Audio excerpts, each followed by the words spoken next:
faut briser, c'est la paresse. Amen. Amen. La paresse, mes frères, ce n'est pas quelque chose. Parfois, la paresse vient sans continue. Ça, tout le secret est déjà là. Quand la paresse vient, on a du mal à faire les choses. On a du mal, on va toujours trouver des raisons pour ne pas faire. J'ai des raisons pour ne pas jeûner, j'ai des raisons pour ne pas prier. Vous savez, j'ai pleuré jeûner, mais moi, dans mon alliance avec Dieu, je ne suis pas fondé sur le jeûne. Parce que moi, je ne crois pas que c'est par le jeûne que quelqu'un peut réussir sa vie. Dans mon alliance avec Dieu, moi, je n'ai pas besoin de casser le corps dans la prière. Même si je ne parle pas, Dieu lui-même sait que il sait ce que j'ai dans mon cœur. La Bible dit qu'il voit le cœur. Mon ami, ça, ce sont des raisonnements. Quelqu'un est avec moi les raisonnements. C'est ça la paresse. La paresse te donne de raisonner. Et ça t'empêche de faire ce que tu dois faire. La paresse ne permet pas à un homme de réussir. Alléluia. Parce que la paresse va t'amener à voir une alliance. Je vous dis la dernière fois. Tout ce qu'on appelle dans mon alliance, dans ma marche avec Dieu, qui ne va pas avec la parole de Dieu, n'est pas une alliance avec Dieu. Jésus te dit, prie sans cesse. Toi, tu dis, moi je n'ai pas besoin de prier beaucoup parce que même si je prie, même si je ne prie pas, Dieu connaît mon cœur. Et Jésus lui te dit, vous devez prier sans se relâcher. Entre toi et Jésus qui dit mieux. C'est Jésus qui dit mieux. Mais quand on commence à avoir toutes les raisons, quand j'arrive à la maison, je suis fatigué, je ne peux pas, tout ça, ce qu'on appelle la paresse. Si tu acceptes et tu donnes raison à la paresse dans ta vie, tu es en train d'encourager ta pauvreté et ton échec. Amen. Alléluia. Quand tu ne fais pas ce que tu es censé faire, tu ne dois pas être à l'aise. La paresse va t'amener à te sentir à l'aise, même quand tu ne pries pas. La paresse t'amène à te sentir à l'aise. Tu te sens à l'aise. Tu ne jeûnes pas, tu te sens à l'aise. C'est la paresse. Alléluia.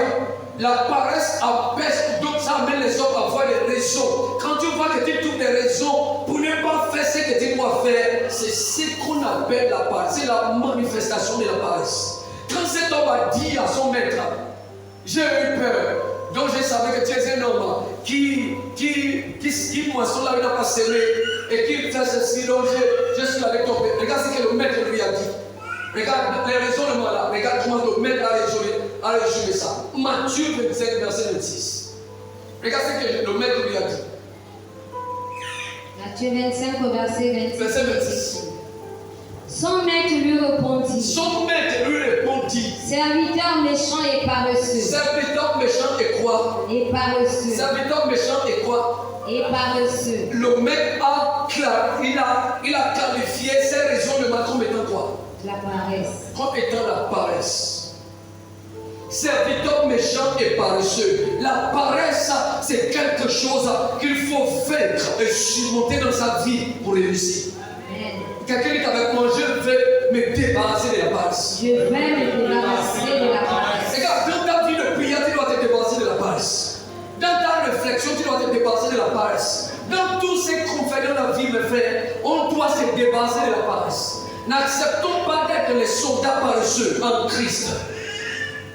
Amen. Amen. Soyons parmi les faillants. Ne donnons pas la place à la paresse dans nos vies.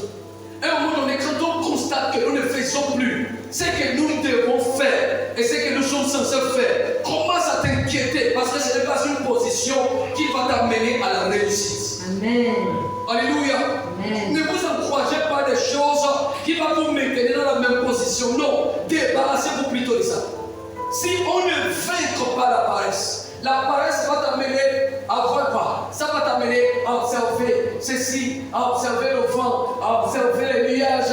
Oh, il y a le vent là-bas. Oh, il y a les nuages là-bas. Et tu vas te trouver beaucoup de raisons pour ne pas faire ce que tu vas faire. Mes frères, je vous le dis et je vous le redis encore, on ne réussit pas seulement parce que, ah non Seigneur, je pars à l'église, je viens, je donne ma dîme, je fais ceci. Non, ça ne peut pas réussir seulement. Ces choses viennent pour bénir ce que tu fais pour réussir. Ça vient pour encourager ce que tu fais pour réussir. Il faut d'abord que tu aies quelque chose que tu fais pour réussir. Quelqu'un est avec moi, amen. Amen. Dieu veut que tu réussisses. Ne vous encouragez pas dans la paresse, sinon on va la progresser à réussir la vie. Et on va penser que c'est Dieu qui, Dieu ne veut pas. Non, Dieu ne voit rien. Dieu voit Dieu va t'apparaître et une fois que non, Dieu a décidé de te contenter. Et quand on décide de te contenter dans une position qui ne nous arrange pas, mon ami, ça peut tourner à ça au diable, de nous limiter et nous empêcher d'atteindre là où il nous faut arriver. Amen. Donc s'il y a un ennemi dans nos vies qu'il nous faut vaincre, mes frères, c'est la paresse qu'il faut aussi se débarrasser de ça. Parce que tu peux prier, on peut gêner, on peut faire la délivrance, on peut tout faire à quelqu'un. Mais si la personne ne change pas sa façon de voir les choses et commence à bien voir les choses comme il faut voir les choses, la position de la personne ne changera non plus. Je passe par la délivrance, je passe ici, ne change pas la position de quelqu'un. Ce qui change la position d'un homme, c'est quand dans sa tête, sa façon de voir les choses change et il commence à voir les choses comme la Bible le voit. Amen. Quelqu'un dit, je veux voir les choses. Je veux voir les choses Comme Dieu veut que je le vois. comme Dieu veut que je les vois. Donc s'il y a quelque chose qu'il faut vaincre, c'est aussi la parole. Holy One, Mighty God, ngayon imbira to you.